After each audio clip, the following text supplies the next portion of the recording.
In the headlines, hundreds to receive keys to secure housing in the course of the week. Dominicans challenged to educate themselves on elder abuse. And plans for an international airport remain priority for government.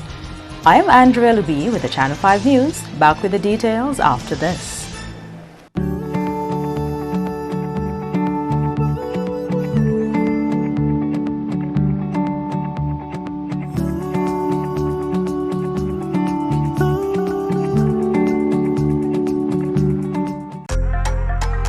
Flow helps you stay connected to what matters. Simple plans and a better network mean that you can enjoy 7 days of unlimited social messaging, 3 gigabytes of reliable data to use as you like, 700 local anywhere calls and texts with the always-on prepaid plan, all for $29. Keep your number when you switch to Dominica's most reliable LTE network. Buy wherever you top up. Switch to Flow. It only gets better. Thank you for staying with us. First up, 254 families to receive keys to their new houses in the course of the week. Prime Minister Skerrit says these apartments will reduce the vulnerability of these families to the impact of natural disasters. So we'll be handing over 254 keys to deserving and qualifying citizens in Lapland and Dalis, in Grandfont, and in Saint-Sauveur. So there will be 254 keys, 254 families who will be placed in new homes. Now, these are 254 families who will no longer be in a vulnerable state. And I've always said, even if it's one person that we have removed from a vulnerable state, it is one less person who is in a vulnerable state. And we have to give God thanks for this. 30 families from Granby will soon be receiving access to their new apartments. We have 30 homes ready in Granby, 3 bedrooms each. 30 homes ready in Granby. And we have 30 in Jimmet. I'm hoping the papers can come to cabinet as soon as possible, hopefully this week, so we can approve this and hand over keys to the people. So that's an additional 60 families who will be given key, who will be approved in the next several days. 10 families in the Kalinago territory are also expected to receive keys to their new homes in the next few days.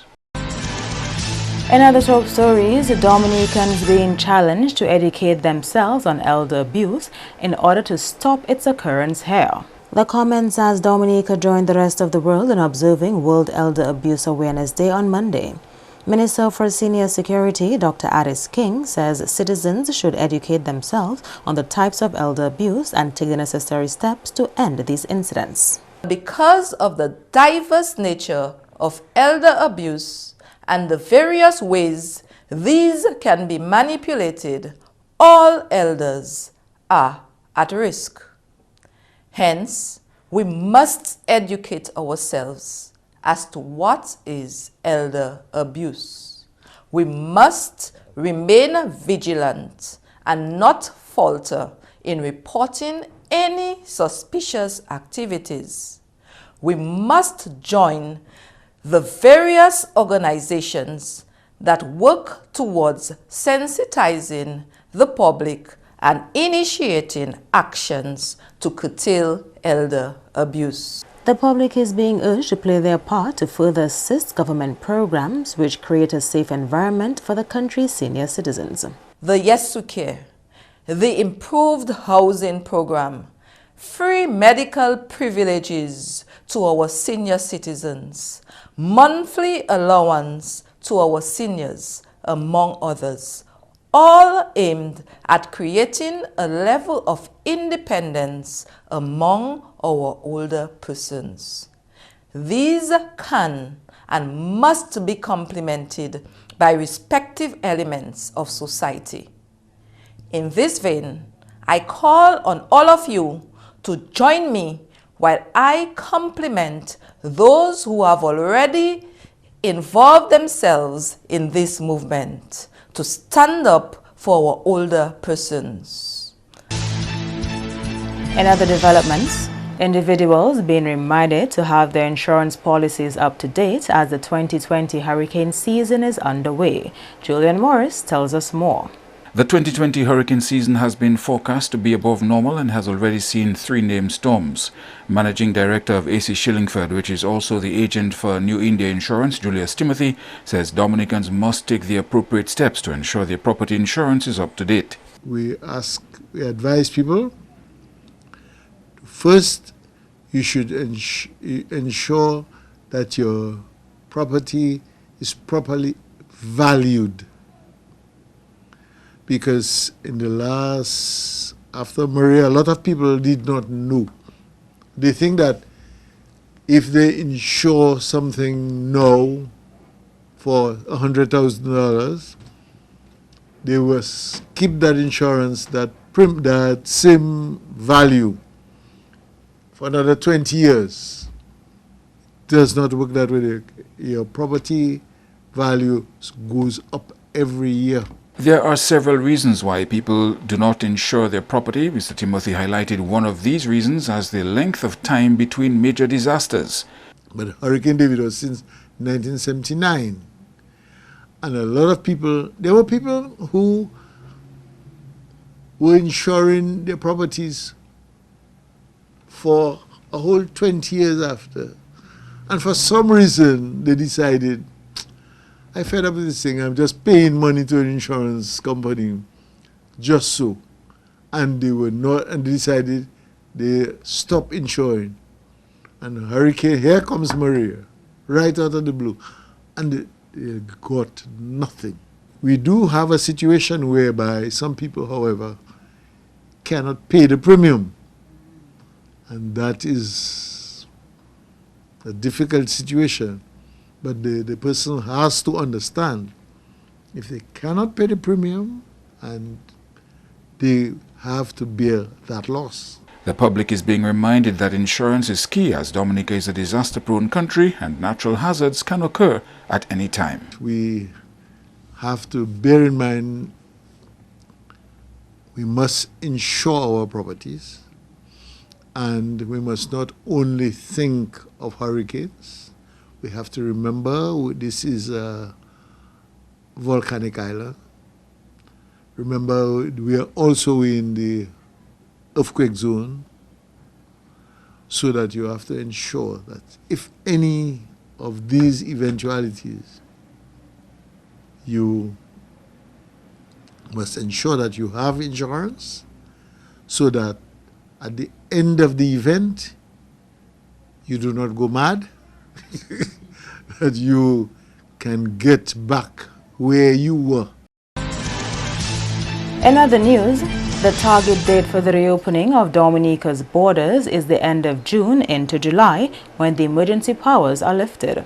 The gradual reopening of the local economy will ultimately lead to the reopening of the country's borders. As you've seen, we have allowed for virtually all activities ready to take place in Dominica. We're now allowing for hotels and guest houses to be opened, and to allow for staycation, meaning local Dominicans can go into the hotels and stay for weekends or weeks and have meals at the hotels and so forth, use the spa and other facilities at these hotels and guest houses.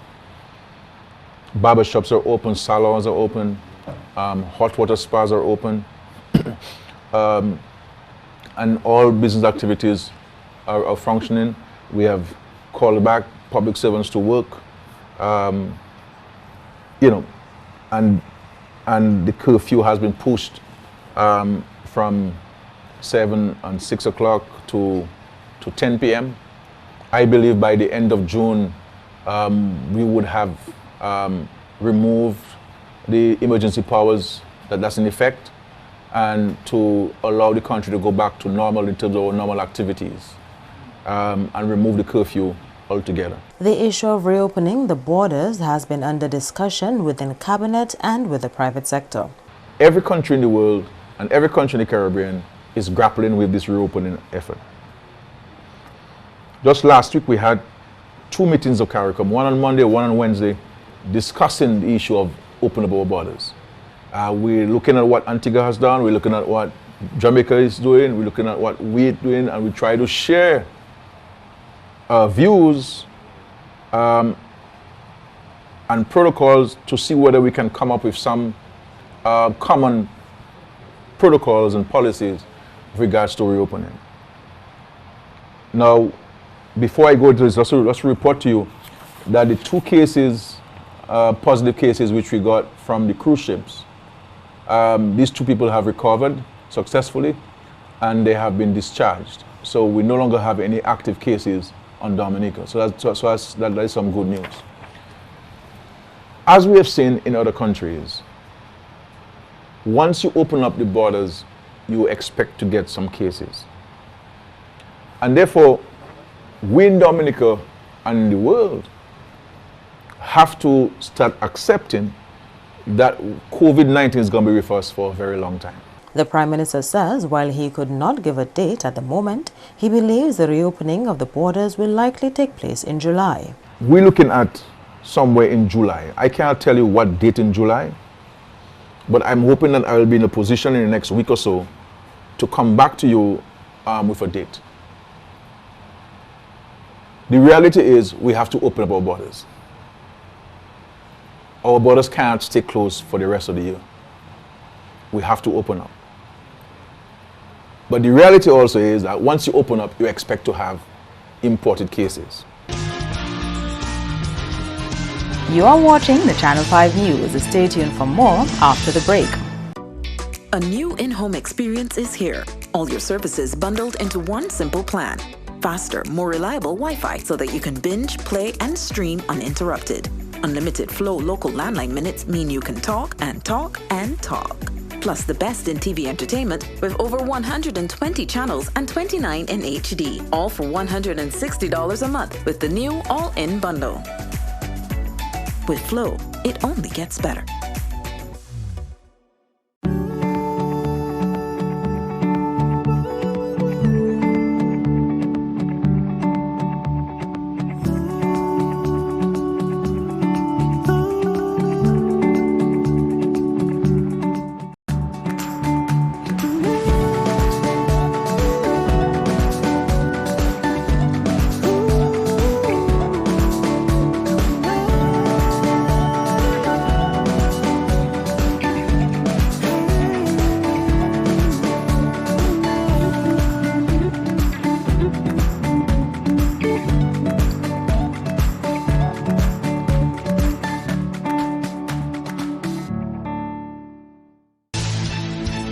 Welcome back.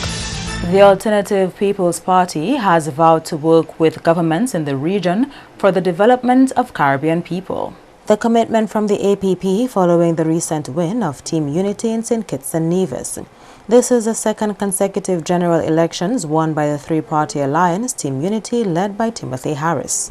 It is our intention to forge working relationships with regional and international political parties, both in and out of government.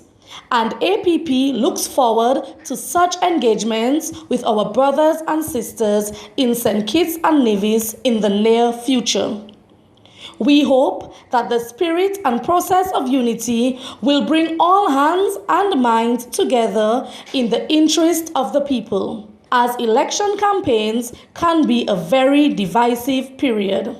Let us remember that we are one region and we are each other's keeper. So APP stands ready and willing to play our role in the coming together of the region in more meaningful ways. Ms. Blanchard says the APP already has plans on how to deepen relations with the people of St. Kitts and Nevis. The people of St. Kitts and Nevis, like Dominicans, have similar realities. We share a common space and parallel passions for progress. In that light, APP sees the new parliamentary term in St. Kitts and Nevis as an opportunity for greater partnership among parties of interest in Dominica and the Federation of St. Kitts and Nevis. We believe that there can be an agricultural trade and commerce arrangement between our countries. We need to support and trade with each other, and APP has ideas on the way forward. Plans for an international airport for Dominica may have been slowed down by COVID-19, but Prime Minister Skerrit says it will be built. Mr. Skerrit says the international airport is critical for Dominica's tourism and wider economy and therefore remains on the national priority list. We have been held up by COVID-19. First, when COVID-19 hit China, there was a firm, a technical group that was all packed to come in to do the final geotechnical studies. But at that time, China was grappling with COVID-19, and there were risks associated with people traveling from China to our parts, so that had to be suspended. We're hoping that once the borders are open and protocols are in place, that firm can come in, that technical team can come in to do the final geotechnical studies to understand the soil type we have in the Wesley Woodford area. We have started the process of land acquisitions. We will start making payments to the landowners. So work is in progress. We haven't stopped, but there are some actions that are required on the ground, and we're just hoping and praying that our borders and the global borders can open up, and we can see an abeyance of the COVID-19. And we can certainly move with that project. But this is a national imperative. We have to build an international airport. It is important for our economy. If all of the investments are making in tourism, I believe that this is a way of sustaining the investments we're making in tourism. And Wake Up Stars from Portsmouth defeated Golden Arms of Scott's Head, winning the El Dorado Soca Domino League on the weekend with 4,000 points. Congratulations to the Wake Up Stars team for winning the championship this year. Give them a big round of applause and the Wake Up Stars team.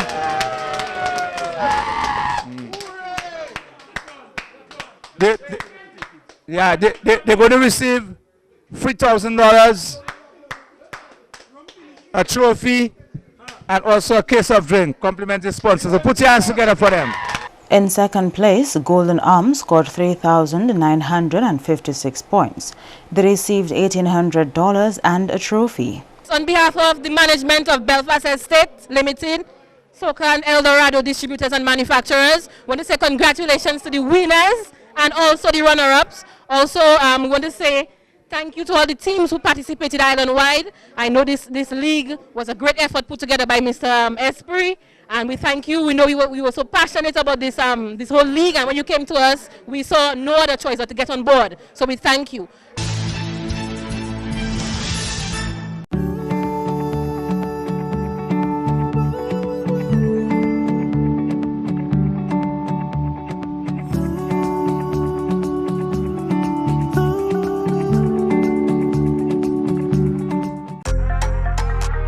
Helps you stay connected to what matters. Simple plans and a better network mean that you can enjoy 7 days of unlimited social messaging, 3 gigabytes of reliable data to use as you like, 700 local anywhere calls and texts with the always-on prepaid plan, all for $29. Keep your number when you switch to Dominica's most reliable LTE network. Buy wherever you top up. Switch to Flow. It only gets better. To end the news, the headlines again. Hundreds to receive keys to secure housing in the course of the week. Dominicans challenged to educate themselves on elder abuse. And the plans for an international airport remain priority for government. Feel free to access our past newscasts on our YouTube channel. On behalf of the entire production team, I'm Andrea Louis. And to all of our viewers around the world, thank you so much for watching. Join us tomorrow.